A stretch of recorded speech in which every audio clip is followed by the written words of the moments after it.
You're listening to The Voice of Reason with Mark Reed and Ted Durden, only on LA Talk Radio. Good evening and welcome to another edition of The Voice of Reason. My name is Ted Durden, a Southern Democrat. And my name is Mark Reed, a West Coast Republican. And together we are The Voice of Reason.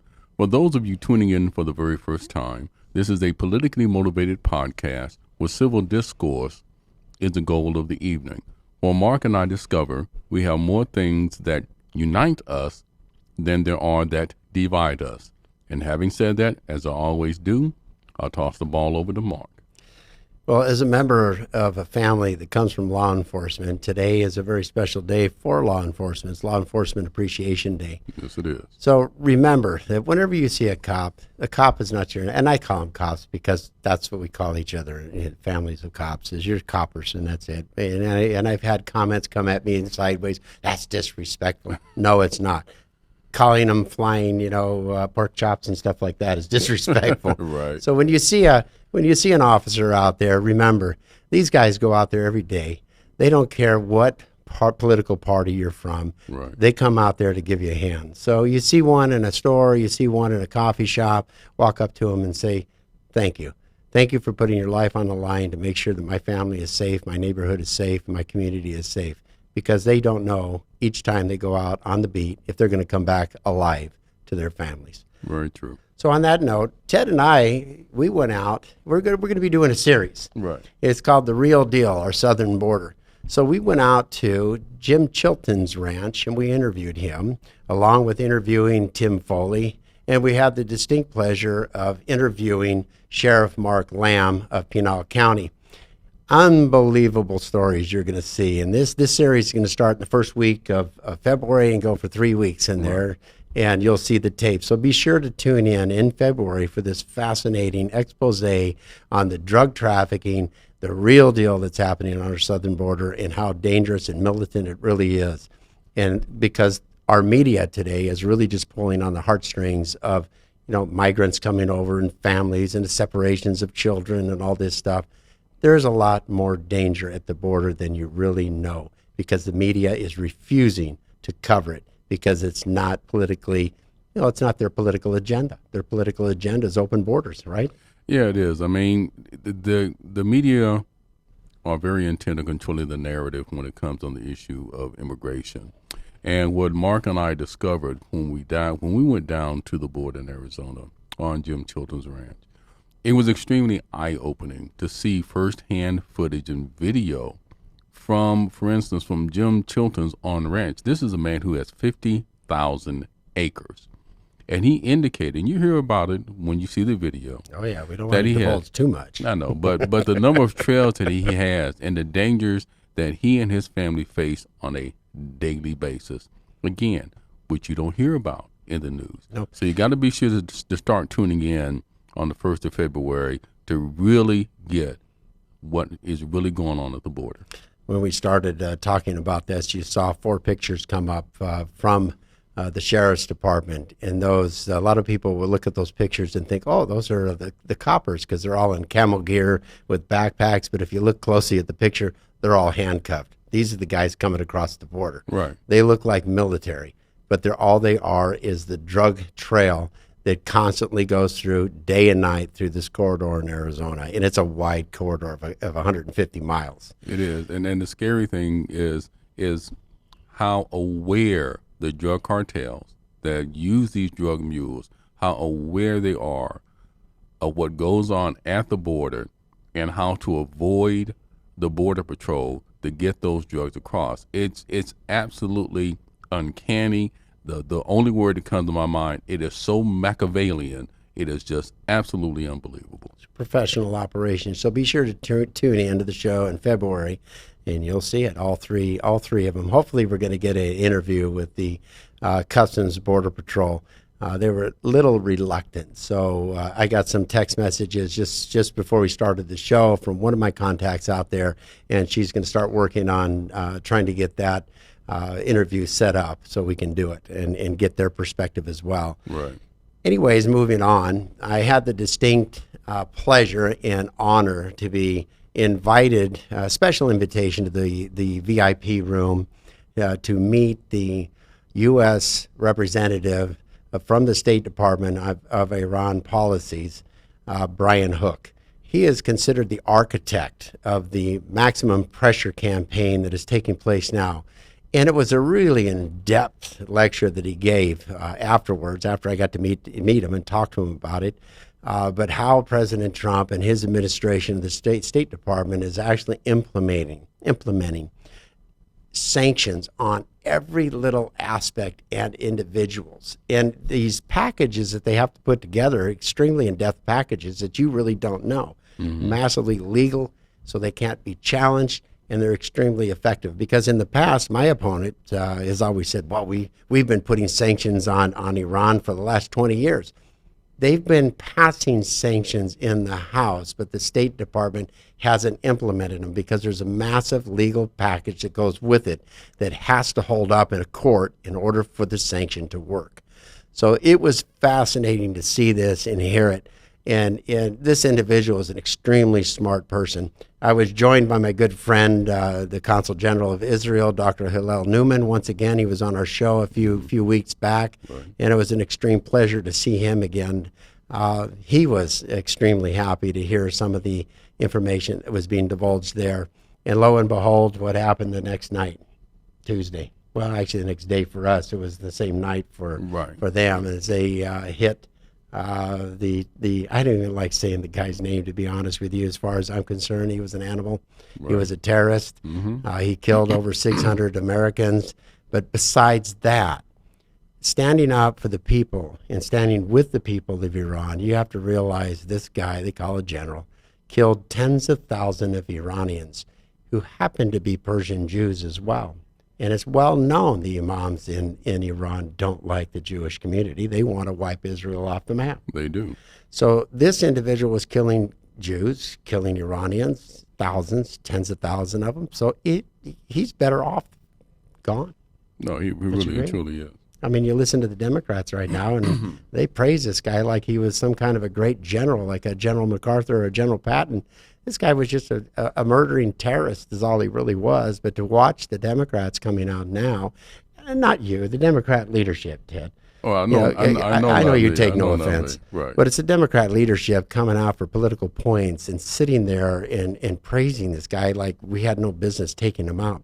First of all, we didn't attack Iran. Right. He was in Iraq. He was there organizing the attacks on the embassy. He was organizing attacks on bases. He was organizing to kill Americans and Iraqi soldiers that stood up against him. So he deserved to disappear.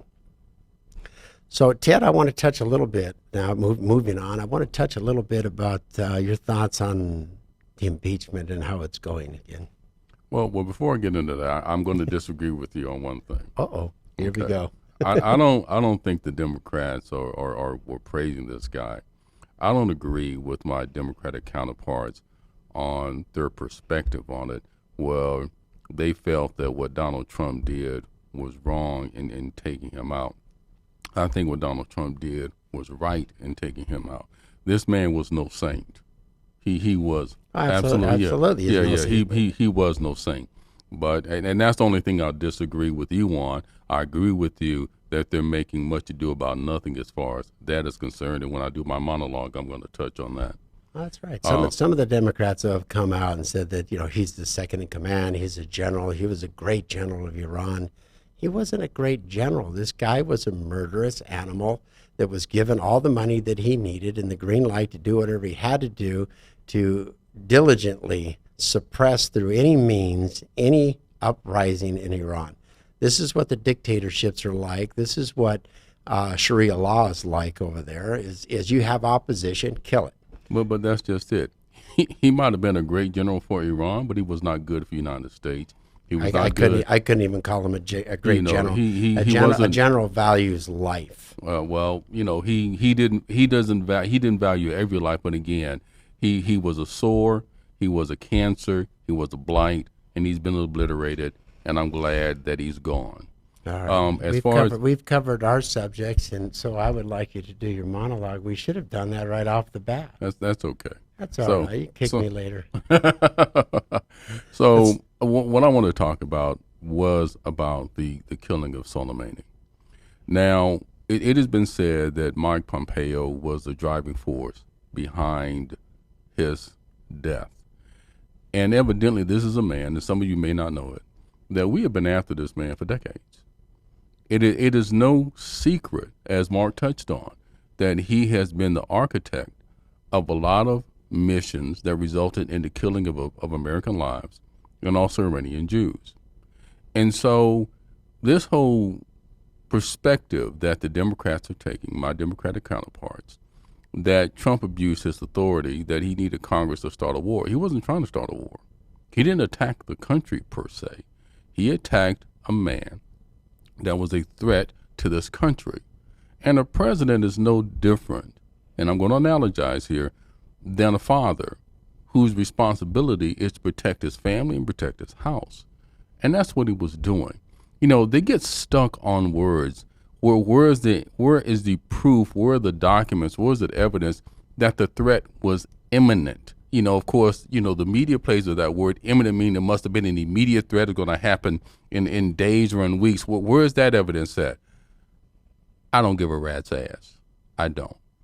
If the man had any plan, was putting any plans in place, I don't care if it was a month from now, a year from now, or 2 years from now, before those plans would have been executed against any American interests or against any American people or against Iranian Jews, then he needed to be stopped by any means necessary. And that's what Trump did. I don't fault him for that. I applaud him for that. Now, I disagree with the way that he's characterized certain things at the Ohio rally. He indicated that the Democrats would have leaked that plan. I would disagree with that because at the end of the day, I believe that we're all American citizens and both parties are interested in the protection of American people. I don't think they would have done that. But the fact of the matter that the Democrats are vilifying him for being proactive and taking out a threat to this country, they're just wrong to do that. And it's like, Mark, you and I have talked about on the show. They have got to separate their personal dislike for this man from his policies and the things that he does. But for too many Democrats, and maybe even for some independents, it's like the two are inextricably intertwined, and you have got to separate the two. It's almost like when I conduct business. When I have two people or two parties that disagree, I take the emotion out of it. Let's take the emotion out of it and just look at what the facts are and just deal with just those. Take that out. But see, the Democrats refuse to do that. They want to tie everything that Donald Trump does to their personal dislike of him, and that's just wrong. You asked me what I thought about the impeachment proceedings. You know, what Pelosi is doing. Well, we're gonna pass on that. Okay. Because we're on a time schedule. All right. I'm going to just touch on your monologue there for about 30 seconds. Mm-hmm. That is this individual was brought to justice really for war crimes, as far as I'm concerned, because he was killing innocent individuals. He was killing citizens of his own nation. He was killing and targeting, U.S. soldiers, Iraqis, anybody. This guy was considered an enemy of the state. He was considered a terrorist. He had all the legal authority to take this guy out already. He did. He did it before any of the plans that were being made in Iraq. He had the complete legal authority. We finally had a president in the White House that said, you know what, darn it, this is not going to be another Benghazi. Take his ass out. We know exactly where he's at. Get him. And that's what they did. And that's what they did. And they cleaned up the mess. And I applaud him for it. And it has shifted so much of the ideology and strategy of Iran right now because they realize there's somebody in the White House that doesn't mind pulling the trigger. Right, and I think and they made a gross miscalculation because they thought when the drone was shot down, when the Saudi oil fields were attacked, they thought that Donald Trump would not do anything. But see, what happened in those two instances was no threat to American life. Right. This guy, Soleimani, he was. He was. And he did the right thing. Yep. Tonight we have a special guest on our show, Mike Garcia. He is one of the candidates in a very hotly contested race in the 25th Congressional District in the Santa Clarita Valley and Antelope Valley, and I believe parts of Simi Valley as well. It was held by a individual that had to step down because of sexual improprieties, put it that way. I would say myself, a typical progressive Democrat, but you... That's a cheap shot, Mark. Okay. I'm going to give you that one, man. I'm going to give you that one, okay? However, Mike Garcia is a first-generation American citizen. Mike Garcia is a highly decorated United States naval officer whose record-setting flying performance earned him the honor of becoming one of the first Super Hornet strike fighter pilots in the Navy. He flew over 30 combat missions during Operation Iraq Freedom in the skies above Baghdad, Fallujah, and Tikrit. Garcia is a native of Santa Clarita since he moved to Saugus in 1982. With his mom, his stepdad, an LAPD officer, boy, you got something in common. We're LAPD families here, at the age of 6. Since this young age, Garcia yearned to serve his nation and had his sights set on becoming a naval aviator. At the age of 6, he knew he wanted to fly fighter jets off and aircraft carriers in defense of his country. His decision to run for Congress is a continuation of that desire to serve and a sense of responsibility to serve his country in his district that he lives in. He was a top graduate of 1994. Garcia was nominated by Representative Howard Buck McKeon to attend the U.S. Naval Academy in Annapolis. Garcia graduated in the top 3% of his class and has a bachelor's degree, major in political science, with 60% of his syllabus comprised of engineering courses and a minor in Spanish. In May of 1998, he was commissioned as an officer in the United States Navy with orders to attend flight school in Pensacola, Florida. We're going to pay our bills now. When we come back, Mike will be joining us. We'll see you in a minute.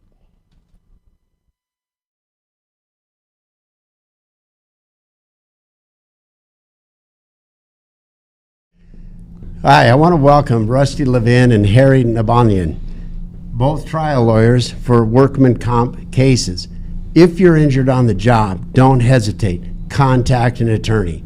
I did when I was wounded or injured on my job, and I thought I would trust my employer, and it didn't work out quite well. So I found Rusty Levin, handled my case like a professional, worked out way better than any other lawyer that I talked to would have worked out.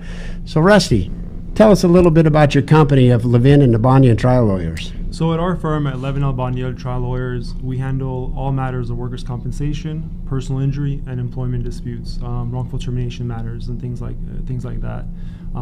We were able to help Mr. Reed out with his workers' compensation case. Unfortunately, workers' compensation injury can be very stressful, intense situation. And at Levin Albania, we try to get you the most benefit we can of the law, while also easing the stress and anxiety that comes along with that situation, and getting you back on your feet. My partner, Mr. Nalbandian, he handles the personal injury sides, and I'll let him take it from there. And just like all injured employees out there, anybody else who gets injured as a result of somebody else's negligence has rights, and the rights that they need to protect immediately. And they should do that by calling Levin and Nalbandian Trial Lawyers and letting us help ease that tension off of you and get you the result you deserve, while also making sure that you get better in the progress. So we're here for you, folks.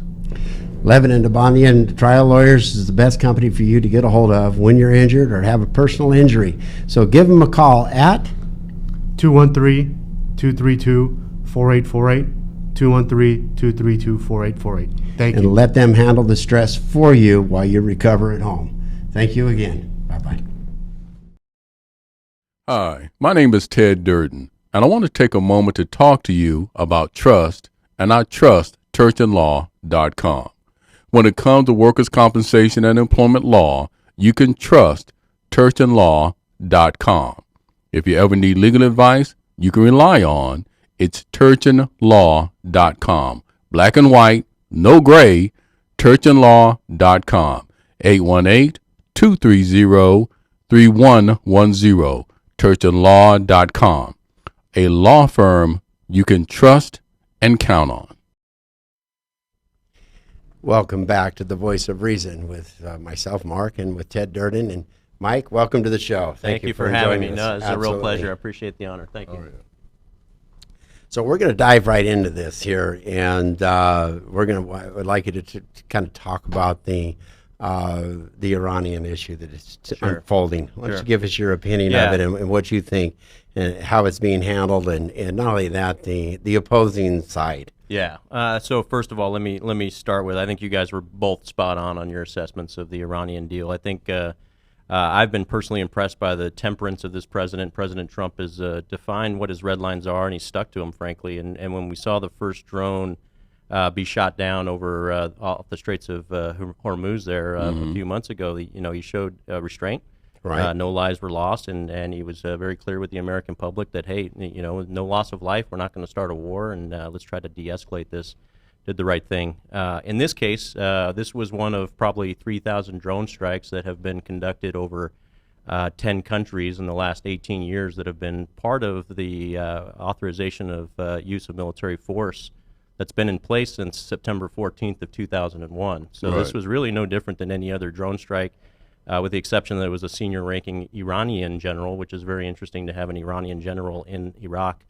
But it was a good kill. This guy had been responsible for the killings of at least 600 Americans. There was no collateral damage as far as we heard in the media, and we took a very bad person off the grid, and I don't think you can blame the president at all for doing this. The Iranian response was anemic, I think. Very It was interesting that we had tipper and information that the counterattack was coming.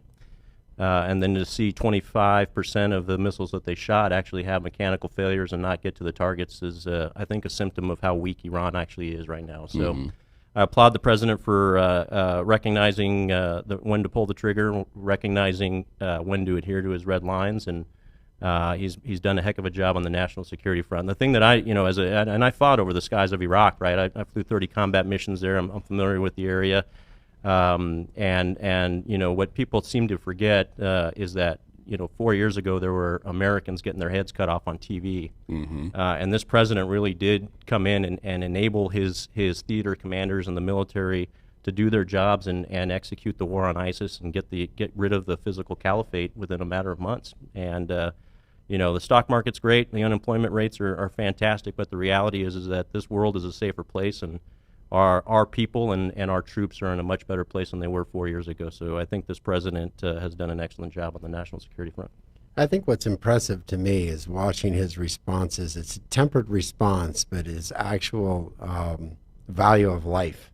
He doesn't want to go in there and just kill troops of the opposing side. He wants to take out the command level. That's right. And that's it. And this Soleimani guy was the one directing these individuals and taking advantage of basically their circumstances in a third world country. Right. Yep. And getting them all ginned up. America is horrible. America's the Satan. Israel's the Satan. We got to take them out. Yep.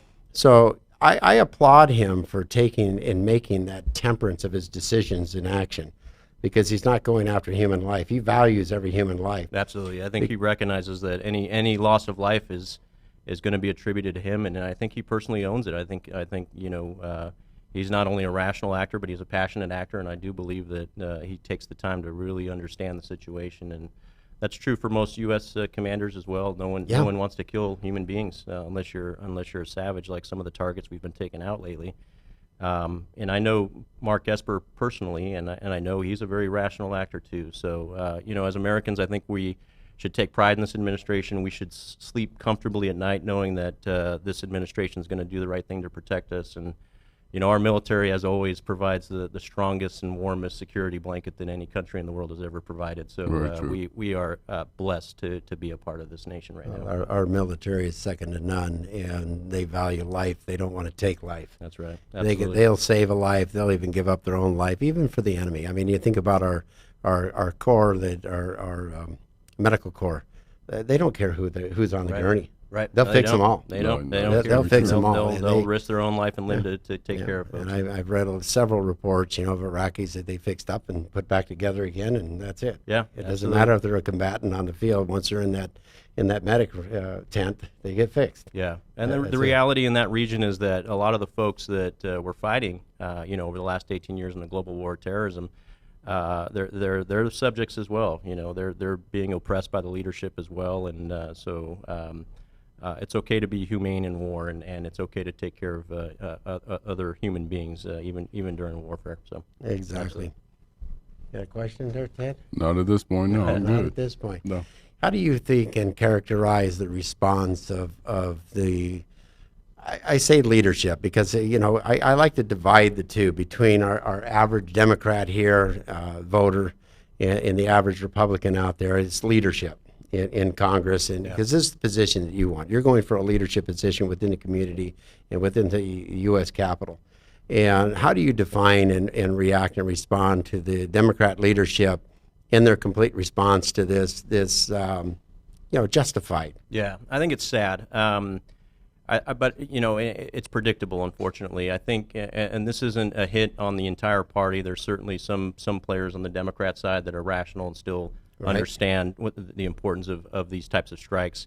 But I think for the most part, this particular Democrat Congress, especially on the House side, has done nothing except be contrarian to this president. And like I think it was Johnson that said this president can literally walk down to the Potomac, walk on water, and the Democrats would say, "See, told you couldn't swim." Right. There's literally nothing this guy can do right. So, for me, once I rationalize this, that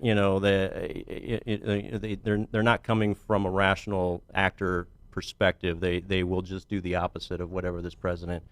It becomes less shocking. It becomes more expected, unfortunately. But today they passed the non-binding resolution in the House to just basically put out a press release to try to limit the war powers of this president in Iran, and it's just a mockery of the system. And I've never seen a party be so un-American. But if you read the War Powers Act of 1973, the Democrat Party is so off base about it. The commander-in-chief has authority up to 60 days to make strikes. That's period.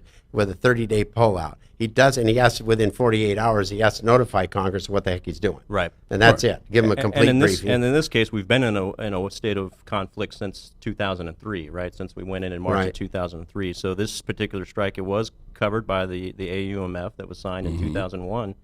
And if Congress doesn't like that, they should adopt a new version of the AUMF that would alter what the presidents can do during the global war on terror. But the AUMF was a vehicle that was used by Bush. It was a vehicle used by Obama in 10 different countries, 3,500 drone strikes, and probably thousands of bad guys killed because of this vehicle. And it's really the right way to do it. Otherwise, you're going to be going in front of Congress every time you want to shoot a hellfire. Well, here's the interesting thing about that.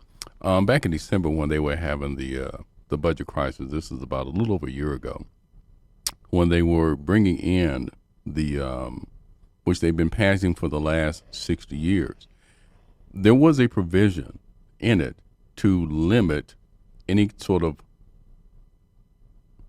war or attacks on Iran. But because there were so many progressives that had been newly elected to the House, and the House did not believe that would pass with that provision to limit Trump's power, and they took it out.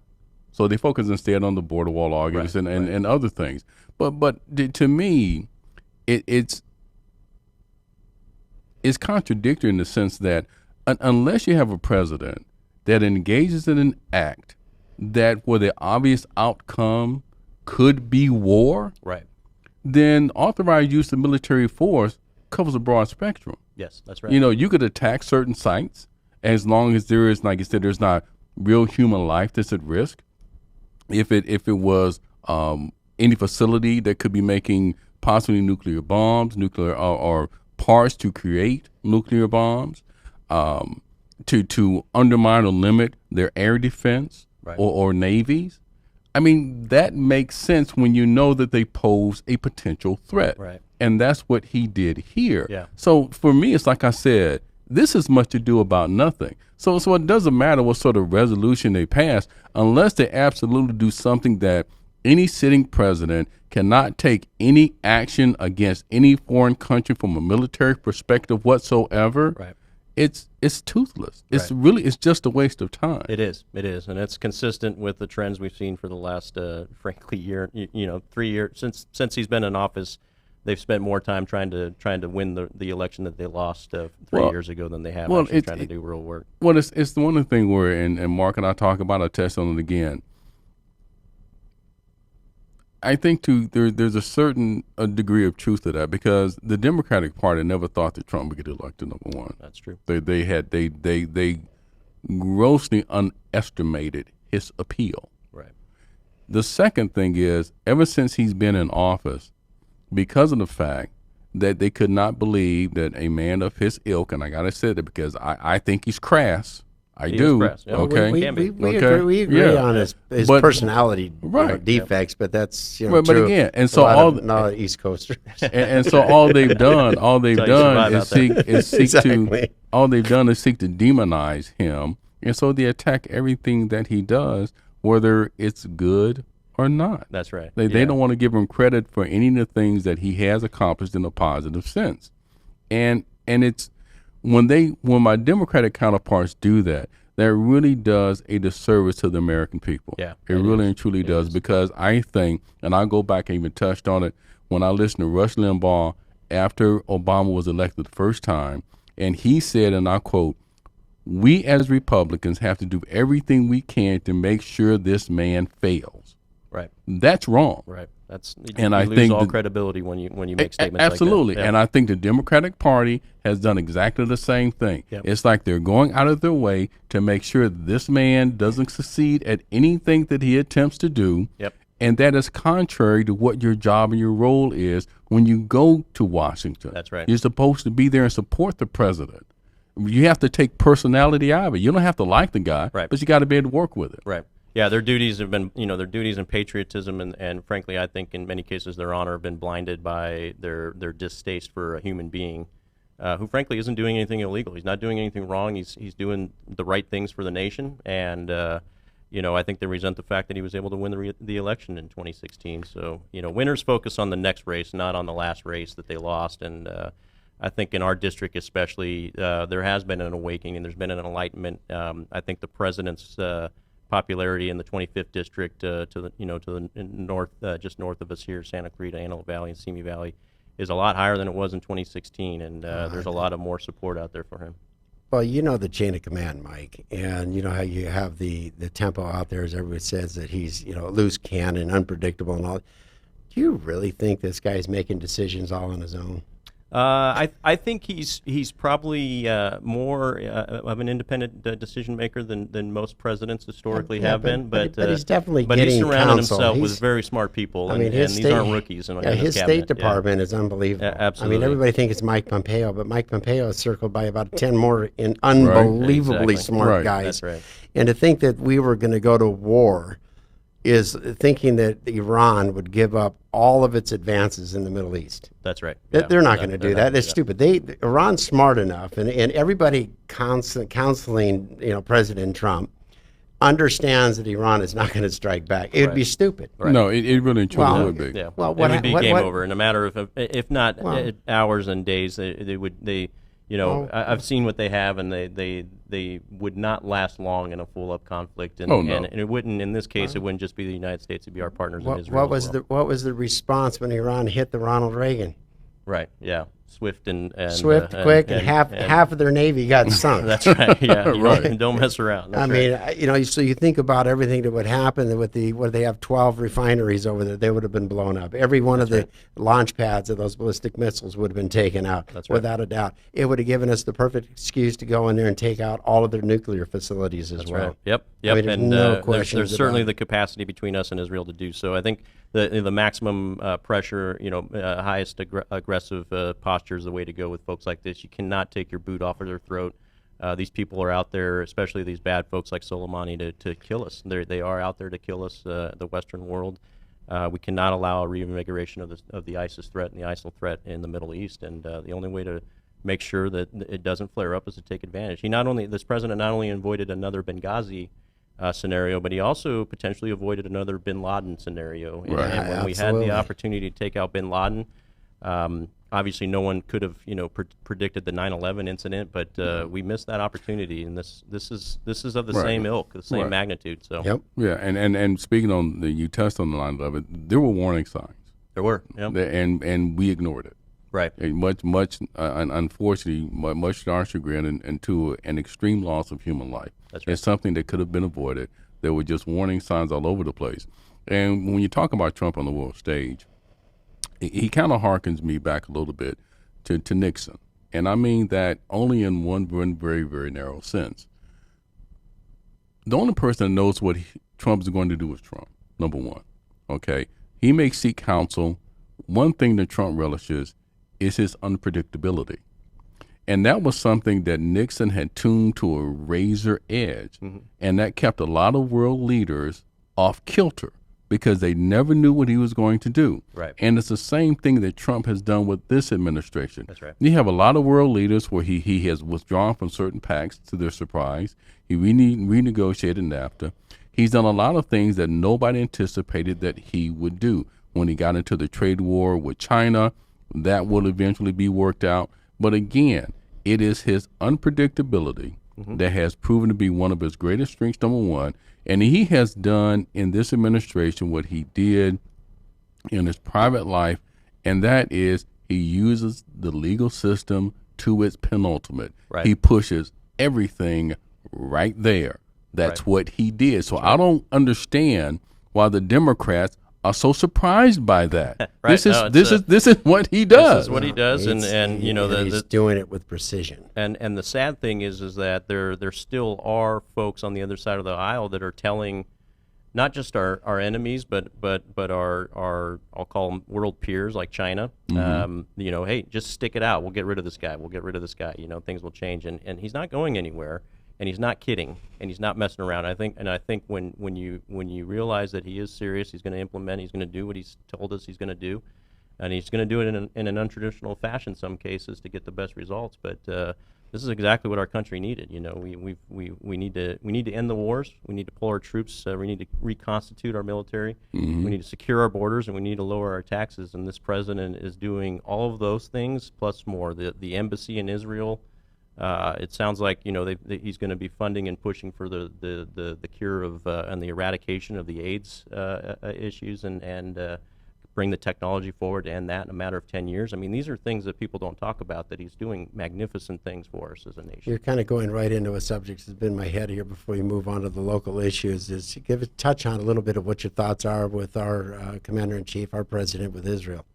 So first of all, I think he's shown the best progress as a leader, as a chief of our nation with Israel. The partnership there, not just recognizing them as a country and as an independent state, but also establishing the embassy. First time that's ever been done. Shocking to me that was such a long process, and it seems like a no-brainer. But with the BDS and efforts to minimize and end the BDS things in Israel, he's been encouraging foreign military funds to be spent in Israel to not only supply them high-end technologies, but also to modernize some of their older technologies and encourage those partnerships. So I don't think we've ever seen a president value the Israelis and their partnership as much as we have with this president. I think it's absolutely critical. We cannot be successful in the Middle East. We cannot have a hope for peace in the Middle East if we do not have a strong Israel nation with a qualitative military edge and a quantitative military advantage in the region, and that's exactly what he's been investing in. So I think it's fantastic. Perfect answer. Thank you. I wanted to move right on now to the state of your race. Yeah. Let's get a little bit into there. I want to focus now on your race. The Middle East problem might be a simpler one to talk about than the Well, state of race. everybody loves to hear that because that's 99.9% of the news that you end up consuming as the national. But realistically, you're representing 740,000 constituents in the Santa Clarita, Antelope Valley area, and they want to know what the heck you're going to do. Yeah. So let's give a little quick synopsis of the state of your race. How is your race going? How is your campaign going?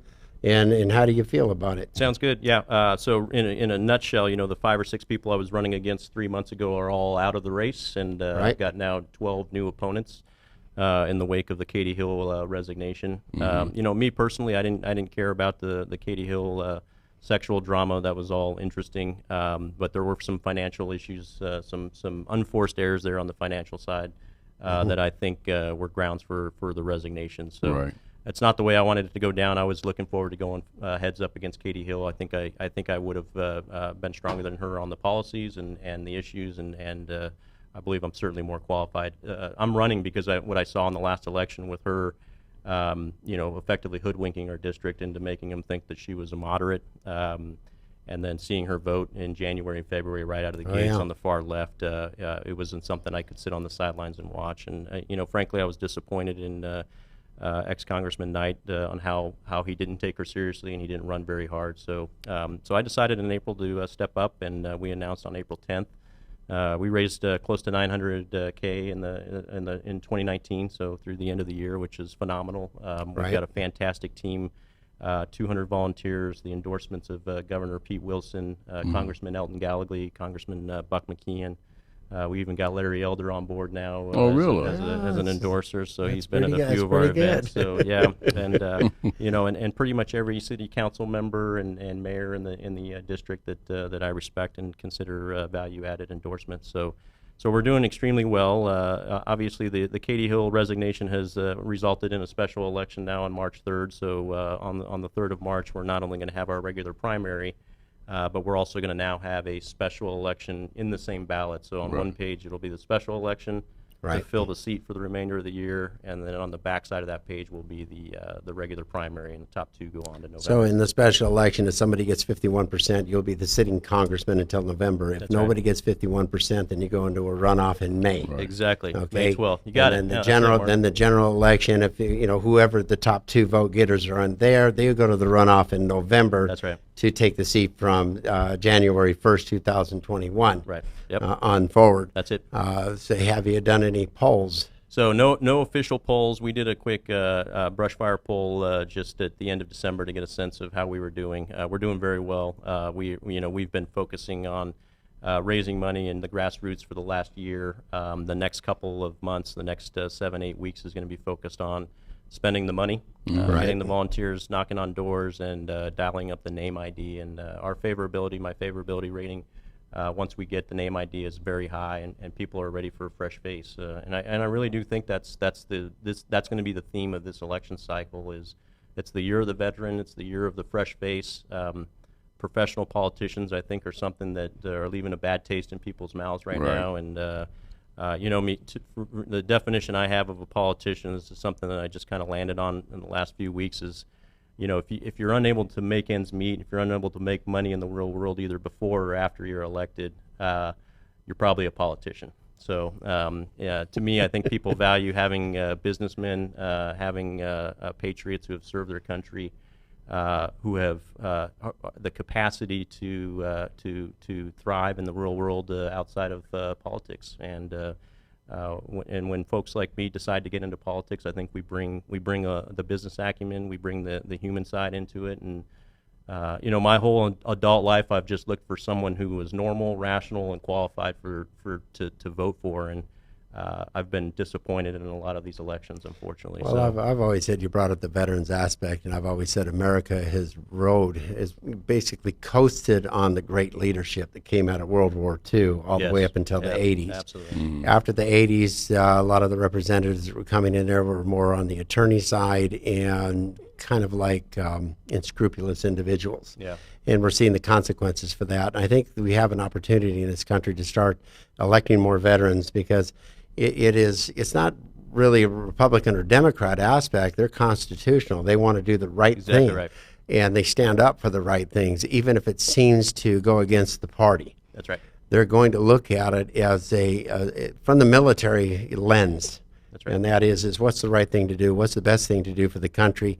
They have a conscience, they have a moral, and that goes true for Democrat veterans as well, because there's a lot of veterans that are on the Democrat side that feel the same way. That's why I say when it gets to the veteran elected individuals, the leadership quality of independence, of group think mentality, a team mentality, is what we need in this country right now. Absolutely right. So I've been to speaking at the same time, because I'm running as well. So we have spoken at the same events, and I have to say your supporters are very supportive, very passionate. Very passionate. There's the word I was looking for. I'm blessed. These folks are fired up, and the remarkable thing is most of them are not or were not political activists. These these are The folks grassroots. in the district who were just tired of what they were seeing, and the Katy Hill drama has certainly helped us to put a light on things, but it's a true grassroots effort, and I'm so proud of that. Well, let me ask you a question. Okay, so you get elected, what would you bring? Rational thought, and I think Mark nailed it on the head. My allegiances are to the country. Okay. My allegiances are to the district. It's not a Republican versus Democrat thing. It's a right versus wrong. It's a qualified versus not qualified thing. I'm religious about the Constitution. I'm religious about capitalism and competition. I think we as a nation have lost track of where we came from and why we are who we are, why the Constitution was written the way it was written. So I think getting back to the basic fundamentals and the blocking and tackling of being Americans, and really, helping our folks recognize that it's okay to be an American. It's good to be an American. We should be proud of our heritage. We should be proud of our past. We've had ups and downs, and we've had our challenges, but this is the best country in the history of the world, and in 244 years now, 330 million people. There is no other place that we should want to be, and we need to reinvigorate that and instill those values in our children. So there's that, and then for me, the focus on national security, making sure that our national defense and our DoD budgets are at the correct level, $750 billion or above. Supporting this president and securing the borders, building the wall. I actually went down to Yuma as well, as we were talking about before the show, and saw firsthand, got the briefs from the Border Patrol agents. Saw the walls, the new one being built, and the old ones there next to it. And this president's on the right track. He needs to secure the border. We need to give the resources to our Border Patrol agents that they desperately need, and we need to stop promising free stuff to people who come over here illegally. This Congress and this state in particular are good at promising free health care and education to foreigners who come here illegally, and that should appall all taxpayers, regardless of race or religion. Well, once in Congress, do you believe that the federal government should basically use a supremacy clause against the states that are giving sanctuary states, sanctuary cities, and so forth? Yeah, I do. Yeah, it's a short answer. I think it could be with brevity. I mean, yeah. shorter That's the better. it. We can touch subjects. It's unconstitutional, and if you're going to go against the federal government and really our national security policy and putting our American citizens in harm's way as a result, you don't deserve the federal funding that comes with it. Short answer. Second Amendment rights. We're watching the missteps that are going on in Virginia. Yeah. What are your feelings about the Second Amendment? What are your feelings about the state of California and its Second Amendment? Yeah. And its assault on it. Yeah. So I'm a purist. I'm a true conservative when it comes to all parts of the Constitution, especially the Second Amendment, not to be infringed upon. I think we started seeing, and I went to Saugus High as well, so the shooting out there was near and dear. Right. Seeing my school, having kids getting CPR performed on live TV was just tragic. But it's not the gun laws. There's not a single law that could have been written that would have prevented that shooting or most of these mass shootings. These people are already violating dozens of laws and executing that poor kid at Saugus was a 16-year-old kid, just turned 16, stole his dad's gun. He obviously had mental issues. There was, like you said, there's not one gun law that would have stopped it. No. Okay, diving right into that. Going into there's something Ted and I have talked about on different occasions. We touched a little bit about the border and those state issues, economic issues. We've touched on it quite a few times. We have a lot of presidential candidates right now who want to raise the minimum wage. What is your thought process? What is your feeling or thought on the federal minimum wage and raising it to $15 as they have suggested? I think it's a mistake. I think again, you'll see on all my pieces, you'll see it on my volunteer shirts: Constitution, capitalism, and competition. And when we start dialing the minimum wage up to a level that starts imparting additional cost on foods, on products, on everything that we consume as Americans, we're effectively going to pay for it one way or another. I probably like most of us, I went into a Taco Bell the other day, and they had these machines where you order, and it took about 5-10 minutes longer to order my food than normal, and they had 3 or 4 fewer employees in the back as a result of that. So these companies are going to figure out a way when the corporations hear things like minimum wage is going to be going up to $15 and it's required. they're going to start making preparations to ensure that their profit margins are not affected by that. Right, absolutely. So they're going to dial up the price. They're going to either raise the price, lower the quality of the service, or get rid of people on the payroll. You can't have all three without the consequences. If you raise the minimum wage, what do you think would happen to our graduation rates and also illegal border crossings? You're right. They would go down and go up. Go down and go up. Yeah, Sure. so, Right. So why do you think then? I know your answer to this, you wouldn't vote for it, but why do you think our elected officials then, if it is how would you say damaging to this nation to raise the minimum wage? Yeah. Because you have lower graduation rates, you have higher illegal border crossings, and effectively you will create an underclass of people who will never reach that level of value to be hired at $15 or $20 an hour, whatever they want to raise it to. Right. The reality is I think they're doing it to appeal to the younger workers, to get votes. They're pandering to get votes. The true reality of the situation, though, is that there are so many good jobs out there right now that even a young voter, a young American, a young worker who goes out into the workforce, yes, they may be making $12, $13 an hour for a couple of months, but if they excel in that job, or if they keep moving up in the career, or even in the part-time job that they're working at, they're going to be well above that. So have faith in capitalism, have faith in competition. This economy is booming. There's literally jobs looking for people right now instead of the other way around. And this president even found a job opening for a new Iranian general this past week. So he's creating jobs abroad too. So probably too soon. The Democrats rely on the African American community as their base. They have to get 85% of their vote. Yeah, they have to get a large portion of the Hispanic vote as well. There's a lot of, Ted and I have talked about this. Yeah. There's a massive amount of not surveys, but reports, analytics that show that it really affects the black community and the Mexican, the Hispanic community. right. So raising the minimum wage, you can almost say it has an appearance of being racist, because if all of this knowledge is there, and they're going to shove it up anyways, they know they're hurting their base. Right, because what I'm going to say something that's going to piss a lot of people off. They increase that minimum wage to $15. What you're going to have is forced racism. And what I mean by that is, if you go into a business, and and again, no offense to anyone, if I'm a white man, I'm going to give that $15 an hour to a white kid. That's what I'm going to do. I'm not going to give to that black kid. I'm not going to give to that brown kid. I'm not going to do that, because we're going to hire those people that most resemble us. That's what's going to happen. Even if you go into the inner city, because Mark and I have talked about it before, when illegal immigrants come to this country, they go to the place where they least stick out. Mm-hmm.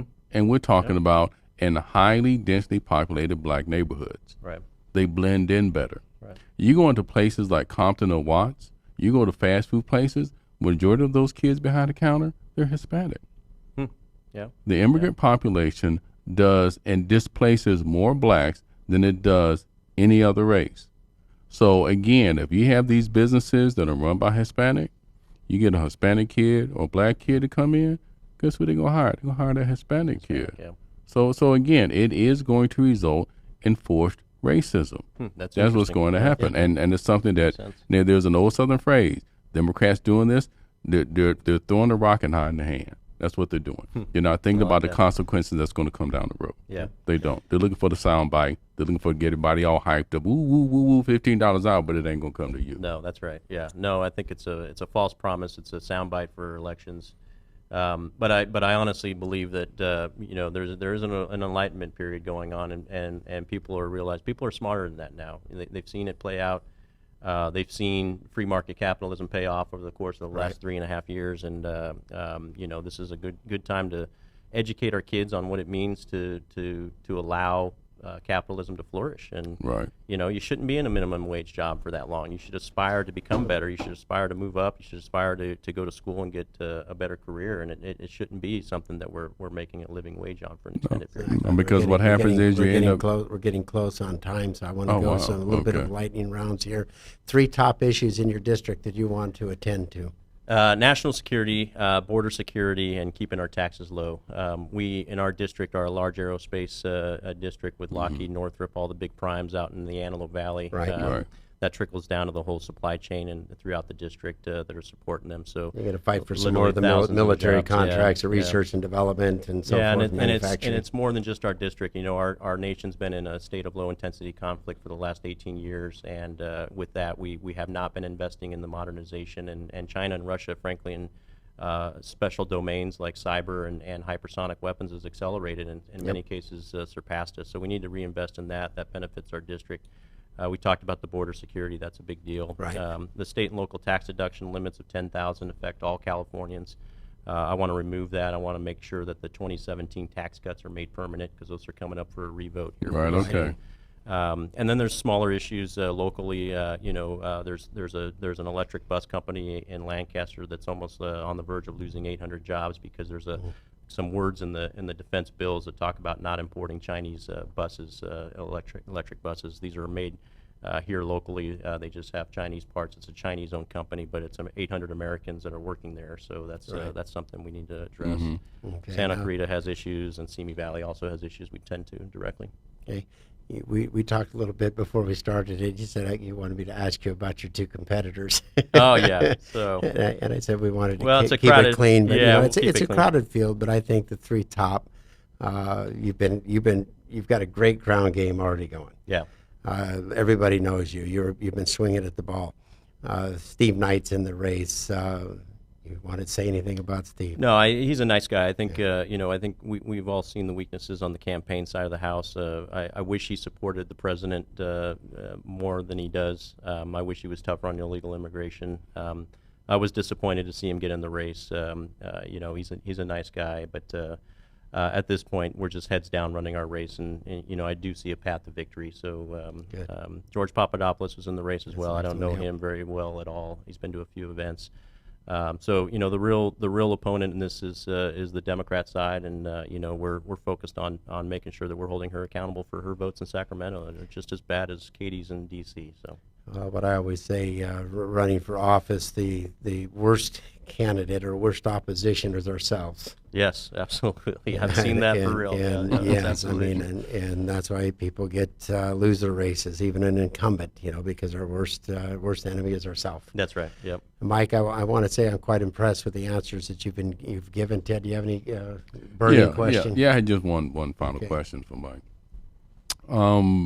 Have you held, or do you plan on holding any town hall meetings?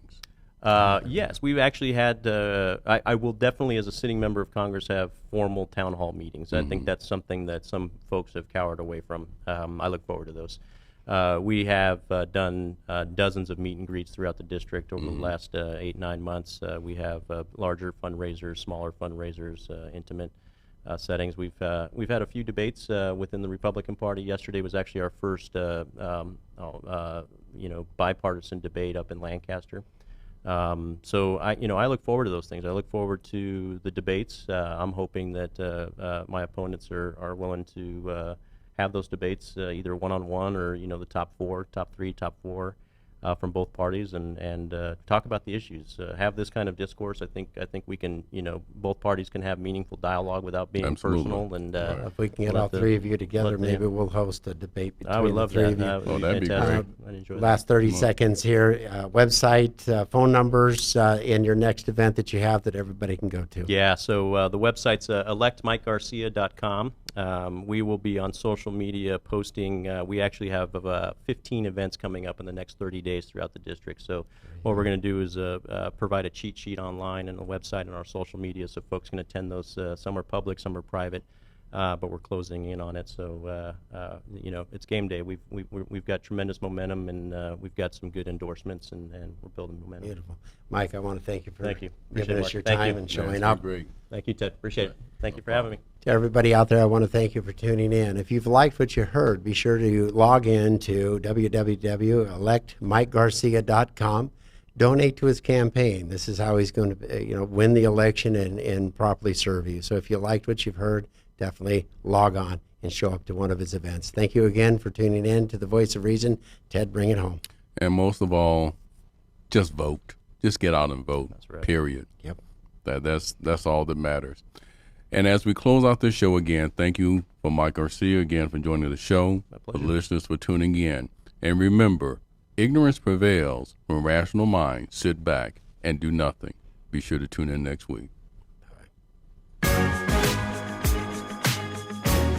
You're listening to The Voice of Reason with Mark Reed and Ted Durden, only on LA Talk Radio.